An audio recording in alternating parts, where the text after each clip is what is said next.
Em 2014, o Marrocos nem conseguia se classificar para uma Copa do Mundo. Times pequenos da África eliminavam a seleção com facilidade. 12 anos depois, esse mesmo país tem seleções gigantes com medo de encarar o time no mata-mata. E o mais louco, ninguém fora do Marrocos sabe explicar como isso aconteceu. Eu descobri. E o motivo começa com uma decisão que um rei tomou sozinho, contra a opinião de quase todo mundo. Se você não acompanha futebol de perto, deixa eu situar rápido. O Marrocos, em 2022, virou a primeira seleção africana da história a chegar numa semifinal de Copa do Mundo. Bateram Bélgica, Canadá, Espanha e Portugal no caminho. Isso não foi sorte de mata-mata. Foi a ponta de um projeto que vinha sendo construído havia mais de 10 anos, e que está dando resultado até hoje, em 2026.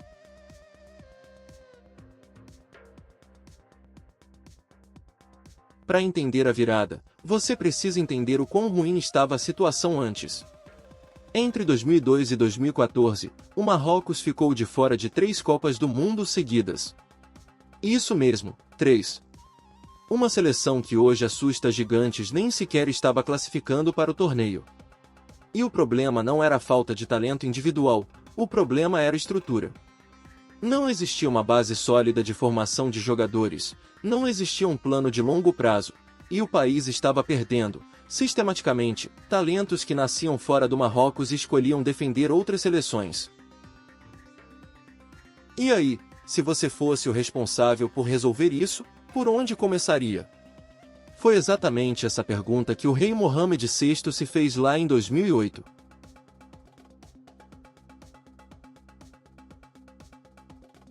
A resposta veio em forma de tijolo e cimento. Em 2010, foi inaugurada a Academia Mohammed VI, em Salé, perto de Rabat.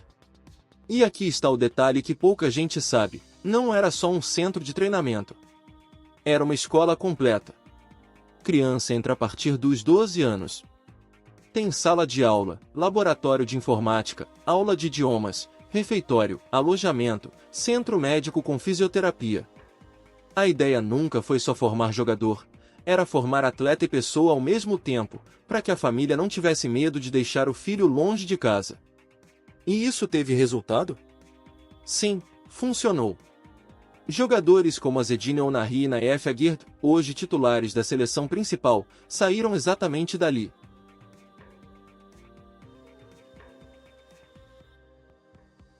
Mas construir uma academia não resolve tudo. Existia um segundo problema. O Marrocos tinha uma diáspora gigante na Europa, milhões de descendentes de marroquinos espalhados por França, Espanha, Holanda, Bélgica. E boa parte dos melhores talentos desses países estava nascendo e escolhendo jogar por outras seleções. Então, a partir de 2010, a Federação Marroquina criou um programa de busca ativa. Times de olheiros foram atrás desses jogadores, um por um, em cada país da Europa, para convencê-los a vestir a camisa do Marrocos. E 2 histórias mostram bem o que isso significou na prática.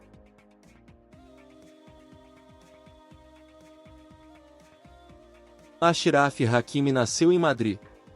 Filho de pai vendedor de rua e mãe faxineira, cresceu num bairro simples nos arredores da capital espanhola. Não era um garoto rico com passe livre pro futebol, era um imigrante de segunda geração se destacando nas categorias de base do Real Madrid. A Espanha o queria. Ele podia ter escolhido representar o país onde nasceu, onde cresceu, onde construiu toda a sua carreira. Mas escolheu o Marrocos, o país dos pais.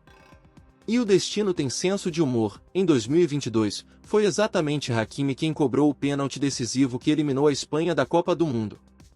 O garoto que a Espanha deixou escapar virou o carrasco da própria seleção espanhola. Na sequência, o Marrocos ainda enfrentou a França, ex-potência colonial do país, na semifinal.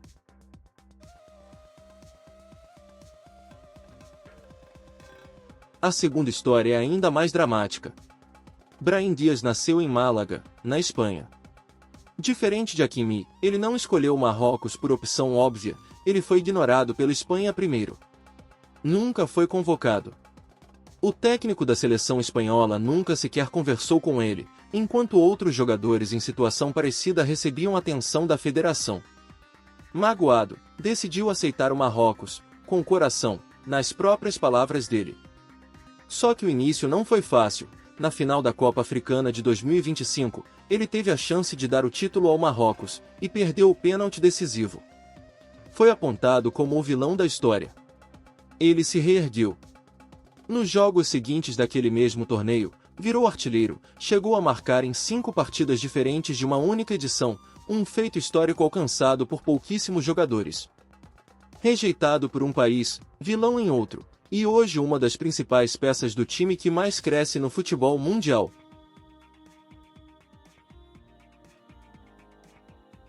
E falando em talentos marroquinos, esses dois não estão sozinhos.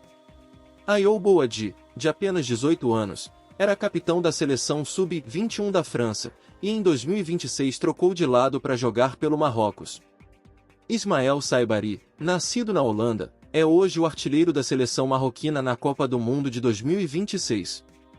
Noussair Mazraoui, também formado na Holanda, é titular na defesa. A lista de jogadores nascidos fora do Marrocos que hoje vestem essa camisa passa de 15 nomes só nesse elenco. Sabe o que todos esses jogadores têm em comum, além da camisa do Marrocos? Nenhum deles tem o recorde que você pode ter agora, o de like e inscrição mais rápida desse canal. Se você gosta desse tipo de história, esse é o momento de deixar o like e se inscrever aqui no canal. Agora vamos continuar.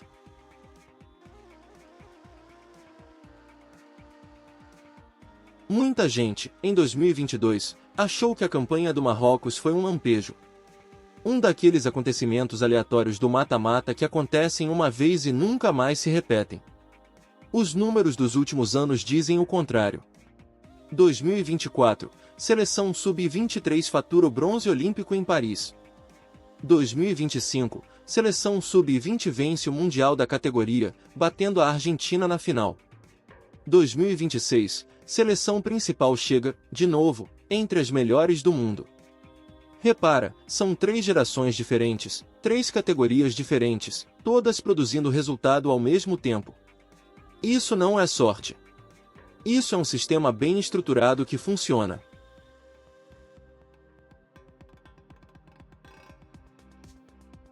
O mais interessante nessa história toda não é o futebol em si.